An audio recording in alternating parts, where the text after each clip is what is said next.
Nous avons précédemment vu qu'on peut mettre des biens en commun pour créer ce que l'on appelle une société de capitaux. Sachez également qu'il est possible de se mettre ensemble pour créer ce que nous appelons société de personnes et société civile. Bienvenue dans cette nouvelle capsule vidéo consacrée à ce type particulier de société. On oppose généralement les sociétés de capitaux aux sociétés de personnes. Dans les sociétés de capitaux, ce qui compte, c'est votre rapport au capital de la société. Des associés peuvent être propriétaires d'une société de capitaux sans jamais se connaître. L'exemple que nous connaissons tous est celui d'une société anonyme cotée en bourse où n'importe qui peut acheter des actions et devenir propriétaire. Si vous ne souhaitez pas qu'un inconnu détienne des parts dans votre société ou que vous désirez créer une société fermée, composée uniquement de personnes que vous connaissez bien et en qui vous avez confiance, optez pour les sociétés de personnes. Comme son nom l'indique, la société de personnes est une société dans laquelle, en dehors des biens qu'il apporte, c'est la personne de l'associé même qui importe. Dans les sociétés de personnes, généralement tous les associés se connaissent et se font réciproquement confiance car en cas de dette que l'entreprise mise en demeure n'a pas pu rembourser, ils sont tous personnellement responsables de manière indéfinie et solidaire. Cela signifie tout simplement que les créanciers impayés de la société peuvent demander le remboursement intégral d'une dette de la société à n'importe lequel des associés. L'associé appelé à rembourser la dette ne peut pas refuser. Il doit rembourser l'intégralité de la somme quitte à demander après le remboursement aux autres associés. L'entrée et la sortie de tout associé, en d'autres termes, la cession, la transmission des parts sociales dans ce type de société est subordonnée au consentement de tous les associés. Si tous les associés ne sont pas d'accord pour l'entrée d'un nouvel associé, les statuts peuvent prévoir le rachat des parts de l'associé sortant. Si aucune solution n'est trouvée, on met fin purement et simplement à la société. Les deux sociétés de personnes admises au Bénin sont la SNC, Société en nom collectif, et la SCS, Société en commandite simple. La société en nom collectif, SNC, est créée par deux ou plusieurs personnes physiques et ou morales.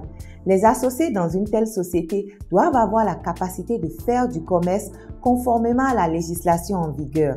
Les personnes qui n'ont pas 18 ans, par exemple, ne peuvent pas être associées dans ce type de société. Quant à la société en commandite simple, SCS, elle est constituée aussi par deux ou plusieurs personnes et ou morales, mais la particularité ici, c'est qu'il existe deux types d'associés, les commandités et les commanditaires. Les commandités doivent avoir la capacité de faire du commerce comme les associés de la SNC et les commanditaires pas nécessairement. C'est ainsi qu'un mineur peut être associé dans une SCS, mais seulement en qualité de commanditaire. Cette distinction entre les deux types d'associés est très importante parce qu'ici, l'associé commandité est indéfiniment et solidairement responsable des dettes de l'entreprise, comme dans les SNC, tandis que la responsabilité de l'associé commanditaire est limitée à son apport au capital social de l'entreprise, comme dans les sociétés de capitaux. À noter qu'une société en nom collectif peut devenir une société en commandite simple lorsqu'un associé cède ou transmet avec l'accord unanime des autres associés ses parts sociales à un mineur. Les sociétés de personnes sont en réalité très peu connues au Bénin, par conséquent très peu constituées. Elles se constituent de la même manière que les autres types de sociétés que nous avons vus précédemment, juste avec quelques spécificités. Ici, la loi n'a exigé aucun capital minimum. Dans la SNC, la gestion est assurée par un ou plusieurs gérants désignés soit dans les statuts, soit après la création ou à défaut, tous les associés sont désignés gérants. Dans la SCS, par contre, en principe, seuls tous les associés commandités sont d'office gérants, à moins que les statuts désignent un ou plusieurs gérants parmi eux. Le décès ou l'incapacité d'un associé dans la SNC et d'un associé commandité dans la SCS met en principe fin à la société, à moins que les statuts prévoient la continuité. Il existe enfin un autre type particulier de société mettant en commun deux personnes au moins appelées sociétés civiles. Ce qui distingue les sociétés de personnes et les sociétés de capitaux des sociétés civiles, c'est leur objet. En effet, les sociétés de personnes et les sociétés de capitaux sont constituées pour exercer une activité commerciale, tandis que les sociétés civiles exercent une activité civile. En réalité, les activités qualifiées de commerciales sont énumérées par la loi. Par exemple, l'achat, la revente de produits afin de tirer un bénéfice, la vente de certains services tels que la restauration, l'hôtellerie, etc. Toute activité qui n'est pas commerciale est qualifiée de civile. Conséquence, les sociétés civiles sont régies par le Code civil, tandis que les sociétés commerciales sont régies par le droit commercial. En cas de litige, par exemple, relatif aux sociétés commerciales, c'est le juge commercial qui est compétent, tandis que les litiges liés aux sociétés civiles sont portés devant le juge civil. Les domaines d'activité des sociétés civiles sont généralement l'immobilier et les professions libérales. C'est ainsi qu'au Bénin, les types de sociétés civiles les plus rencontrés sont la société civile professionnelle et la société immobilière. La société immobilière SCI est indiquée pour la gestion du patrimoine immobilier.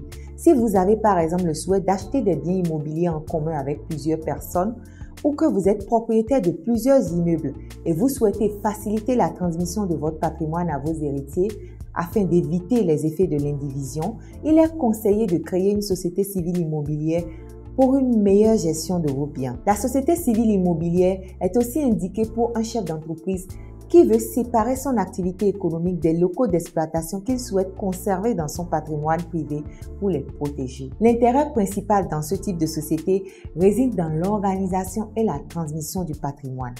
Quant à la société civile professionnelle, elle est réservée aux personnes physiques exerçant une profession réglementée tels que les notaires, les médecins, experts comptables, huissiers, etc.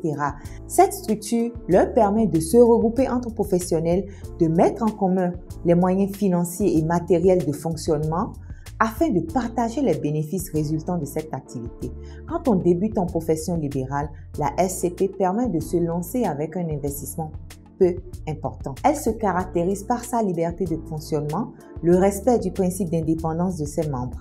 Toutefois, l'associé professionnel devra exercer exclusivement sa profession pour le compte de la société et non en son nom propre ou au nom d'une autre société. Par exemple, deux médecins qui se mettent ensemble pour créer une clinique dépenseront moins que s'ils devaient créer chacun leur clinique. Ils partageront le même personnel, ils vont profiter des mêmes clients et partageront les bénéfices en fin d'année. À bientôt dans une nouvelle capsule vidéo. Cette vidéo est réalisée par TechnoServe Bénin avec l'appui financier des coopérations suisses et néerlandaises.